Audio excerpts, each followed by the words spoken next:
So the teenager involved, she was not injured during this arrest. She was released from jail to her family afterward. We also learned that Officer Fields arrested a second female student, a teenager who spoke up apparently for her classmate during this whole incident.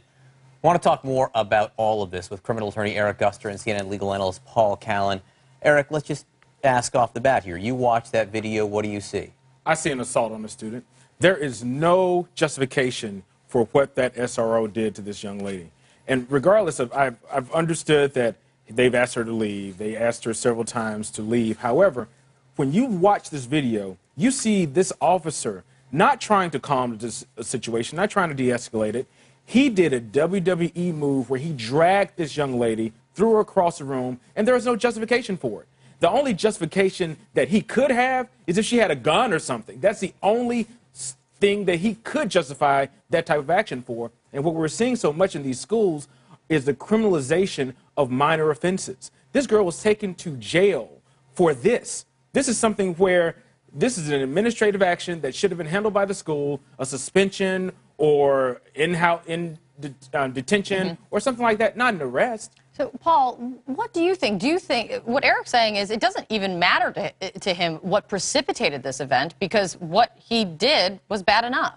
Yes, I think clearly you've got excessive force being used here. Of course, people are going to say, well, you know, and a teacher asked her to leave, and then an administrator came in and she refused, and then they had to call security. So what was he supposed to do? He had to get her out of the classroom. Well, I think what he was supposed to do was probably maybe even call in somebody else to assist him if she was refusing to leave the classroom. I looked at the National Education Association standards on this to see how teachers handle this situation. And make no mistake. How teachers now, not resource officers. Well, not resource officers, but it starts out with the teachers. Yeah. And most of the standards say you can only use reasonable force that's necessary to protect the student from hurting herself or others. I don't see a student here who's about to hurt herself or others, and I think ultimately excessive force. No, we see absolutely no physical movement whatsoever by that student there. Eric, you know, the discussion about resource officers, it's a complicated one, right? Because we want our kids to be safe in their schools. There, right? And they do a lot inside these schools to help keep them safe and to watch things going on. But it also creates situations like this where teachers perhaps aren't doing the discipline, for lack of a better word, or keeping the order that traditionally we expect them to. And that is what's happening. This is the beginning of this is an example of the school-to-prison pipeline that we talk about all the time. This is a young lady who was disruptive in school. Well, disruptive being quiet and not had her cell phone. We don't fully know. We don't fully know what happened, but it may not matter. From everything I've read and every indication of what we've read, she didn't put up her cell phone in time. And then this escalated to an officer arresting her. This should be an administrative type of situation where the teacher handles it, the principal handles it, not dragging this young lady and giving her a juvenile record. So what do you think happens now?